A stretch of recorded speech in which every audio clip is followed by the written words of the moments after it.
You know, what happens when a simple neighborhood election just goes completely off the rails? Well, we're about to dive into a case where the winners were announced, everyone went home, and then the results were overturned just days later. And this isn't just some local squabble, it's a full-on legal drama that, believe it or not, ended up hinging on the definition of a single word. So, let's just put the main question right out there.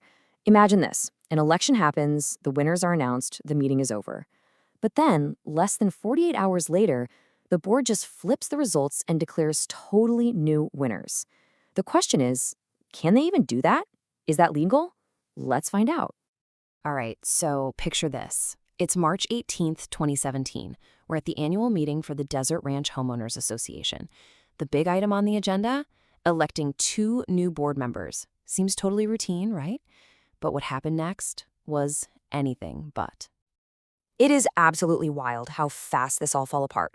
So on Saturday, Catherine Overby and Jerome Klinger are the winners. The meeting ends, that's it, right? Nope.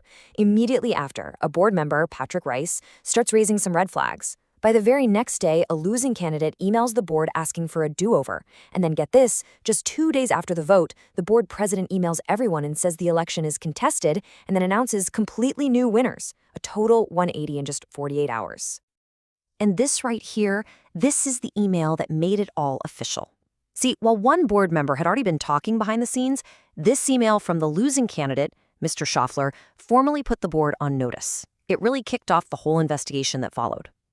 Okay, so with the election now officially contested, the board had to figure out what was really going on. And to their credit, they didn't just take the challenge at face value. They launched their own internal investigation, even bringing in a lawyer to sort through all the ballots and the bylaws. And what they found? Well, it turns out there really were some serious problems. They met with their attorney and discovered that, yep, duplicate ballots had been counted.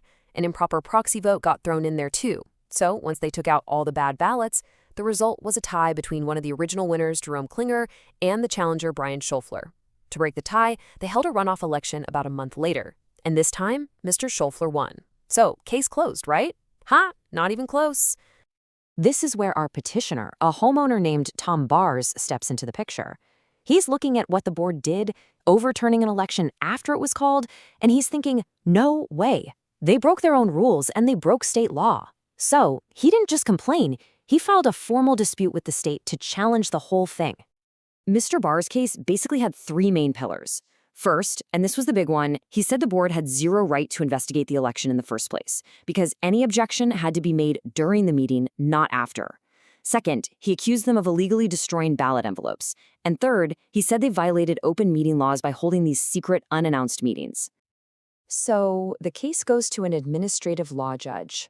Both sides make their arguments, and after reviewing everything, the judge comes back with a decision. But it's not the clean win either side was looking for. Yeah, the result was complicated. The judge found that the petitioner was right about 2 things. The board did violate state law. They destroyed ballot envelopes, and they held improper meetings. But, and this is a huge but, on the most important point, the claim that they illegally overturned the election, the judge actually sided with the HOA. She ruled they had not violated their own bylaw. So, think about that.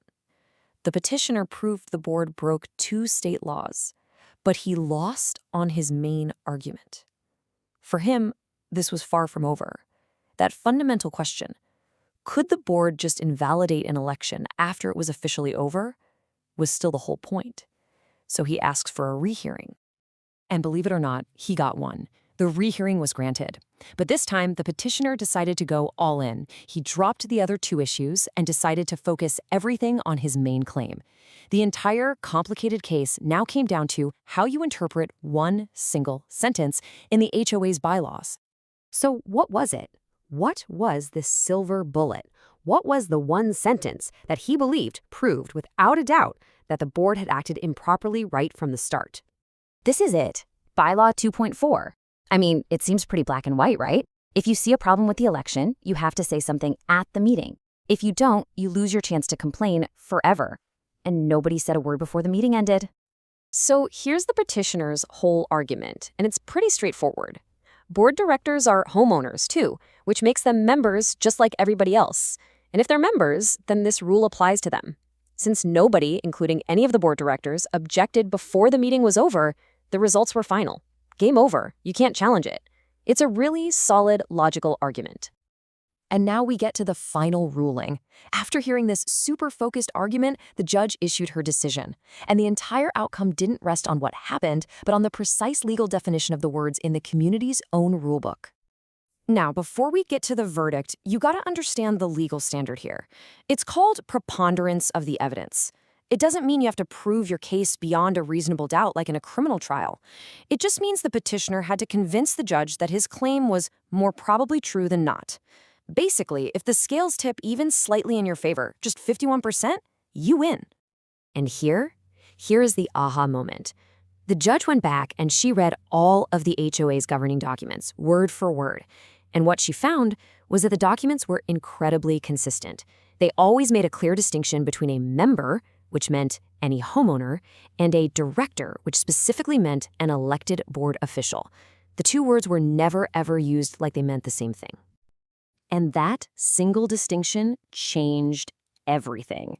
The judge concluded that Bylaw 2.4, the one that says any member has to object during the meeting, did not apply to directors.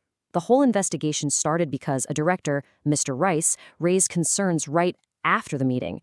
So while the bylaws stopped regular members from objecting late, it said absolutely nothing about what directors could or couldn't do. And this quote from the final decision just hammers it home. The judge basically says the petitioner never proved that a director was barred from raising questions after the meeting. Because he couldn't prove that, he couldn't meet that preponderance of the evidence standard. The board's actions, at least on that central point, were allowed to stand. And here's one last little twist for you.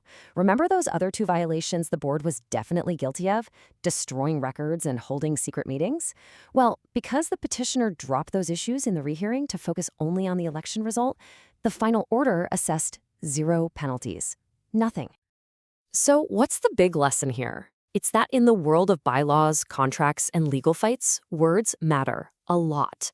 The entire outcome of this huge, year-long battle all came down to the tiny but crucial difference between the word member and the word director. And that really brings us to the final question, the one for you. This whole mess started in a totally normal neighborhood governed by a set of rules most people probably never even read. It's just a powerful reminder that the fine print really, really matters. So it makes you wonder, doesn't it? How well do you know the bylaws that govern your community?